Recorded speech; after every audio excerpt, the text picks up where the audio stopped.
Hey everyone, welcome back to Old Guy Firewood. My name is Dick, and it's an absolutely beautiful day here in North Carolina. Weather's been kind of crazy. It's still unseasonably hot during the day and the afternoon. It's mid-afternoon now, and it's probably 75, 77 degrees out, which is unseasonably hot for this time of year. But the mornings are great, down in the 50s, and when you come out, it makes you want to get to work. And got a lot of work to do today. I'm out here. I've got the Easton made 2228 here with the conveyor and the box wedge. And I've got some gigantic oak logs here that we're going to be dealing with today. And we're going to be doing something a little bit different than I normally do. So let me show you what that's all about. As I said, these logs are big. This one here is probably 26, 28 inches on this end, and probably 30 on the other end, on the butt end. And then we've got some here that aren't too bad, probably 18, 20 inches. There's another big one. Here's three more real big ones. And no problem for the 2228 with box wedge. Buck them up. I can roll them over to the log lift. Once I get them up on the splitter, it's not hard to get them split. The thing we're going to be doing different today is normally I split into an IBC tote, but I'm going to start or try splitting right into my dump trailer. And the reason I'm going to do this is because I'm going to try to get into the greenwood market a little bit. Be honest, I don't have a whole lot of well-seasoned wood left. And what I do have, a good portion of it, I want to save for bundles. But yeah, the idea is I'm gonna fill this trailer up right off the conveyor with freshly split oak. And this trailer, with a little bit of a heaping middle over the metal sides, is just about 2/3 of a cord. So I want to fill it up, use this big stuff, fill it up, get a good picture of it, and get it on Marketplace and see if I have any luck with selling the unseasoned wood. A lot of guys are doing it, and it certainly makes it easier because there's a whole lot less touches involved. So we're going to give it a try, but need to get my saw out, or saws out, and start bucking this stuff up. And I'll bring you back after I've got some of it cut up and staged, ready to go on the splitter.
I'm not going to bore you with the rest of bucking these up. I'll just go ahead and do that off camera, and I'll bring you back when it's ready to start splitting. Well, there it is. I got all those big logs bucked up, and it's nice here because there's a little bit of a downhill slope from the right to the left as you're looking at this picture. So pile everything up here, and I can roll it down to the log lift if I can't roll it, I can take my tractor and push it over that direction. So I'm going to go ahead and get the 2228 started up, warmed up, greased up, and we'll go ahead and start splitting and see if we can't fill this trailer up. All right, let's get some of this stuff split up here.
These really big rounds are not too bad to get on the splitter or to get on the log lift.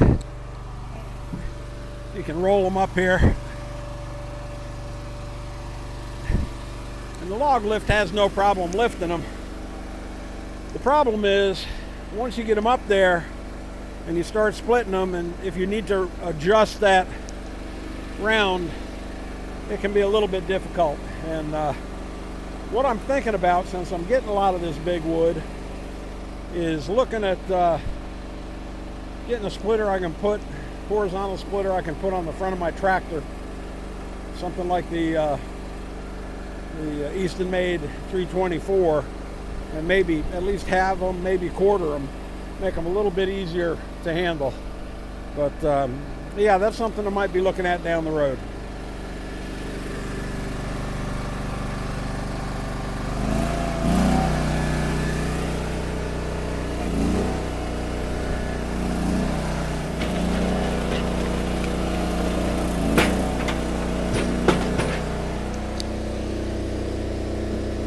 Some of these outside pieces, the outside of the box wedge, will tend to be a little bit big when you're splitting this big wood. So just pull them back on the table here and run them through again.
That's one big round of wood, all split up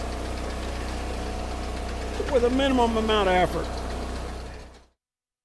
Well, I lost audio here for about a minute.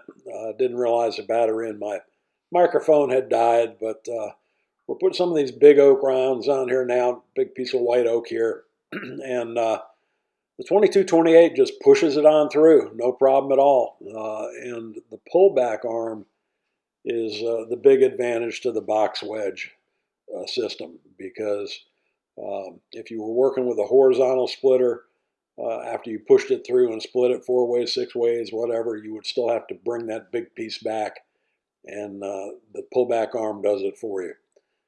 And of course, having the conveyor is key too, because you don't have to handle it off the end of the wedge. If you're working with a horizontal splitter or any splitter without a conveyor, you have to touch it one more time and move it out of the way. But with the conveyor, it takes care of itself and goes up to dump in whatever area you want it to.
Need to pull this trailer up a little bit. And it looks like it needs to be a little bit closer to the splitter too. Haven't done much splitting right into the trailer, so have to get a feel for how it comes off the conveyor, where it goes. We'll get it.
Got the trailer positioned a little bit better now for the wood to come off the conveyor. I'd say we've got the trailer a little bit over halfway full. It's hardly even made a dent. And all these big rounds here, so that's good. We should be able to get at least 2, maybe more trailer loads out of this one pile of rounds. Let's get the rest of this trailer load split up.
I feel a little burst of energy coming on here.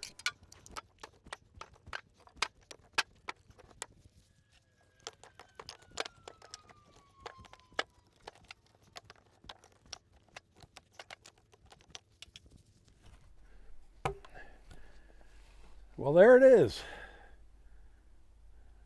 Heaping trailer load, and I know from past experience when I've stacked this amount that it's actually what I've got in here now is over 2/3 of a cord, probably a lot closer to 3/4 of a cord. But at any rate, you know, this greenwood thing is totally new to me, and as I say, some folks are already doing it. Jake over at Dude Ranch DIY,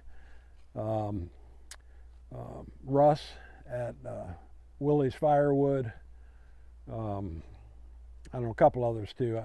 But if people are willing to take green wood and sit on it for a year and have some great wood to burn next year, it's a great idea. And initially, I was not going to discount it at any, not much anyway. But the more I thought about it, I've got a whole lot less time in this wood than I would if I had put it in IBC totes, moved it, dried it, dumped it, you know, touched it again. And so I'm going to offer this load for $300 delivered, and that's delivered within about a, you know, maybe 12-15 mile radius. And we'll see how it goes. But please leave a comment. Let me know what you think about this. I think the main thing is that people have to be well aware that it's not well-seasoned wood, it's not ready to burn.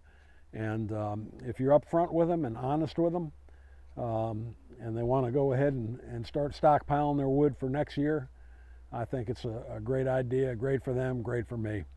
But let me know in the comments what you think, and you know, we'll see how it goes, and I'll let you know. But at any rate, as I always say at the end of all my videos, best advice I can give you is to keep moving. And I'm going to keep moving. Hopefully I can move this load of firewood. I'm going to go ahead and take a picture of it and put it on Facebook Marketplace. And we'll see how it goes. So, have a great evening, and see you on the next one. Thank you.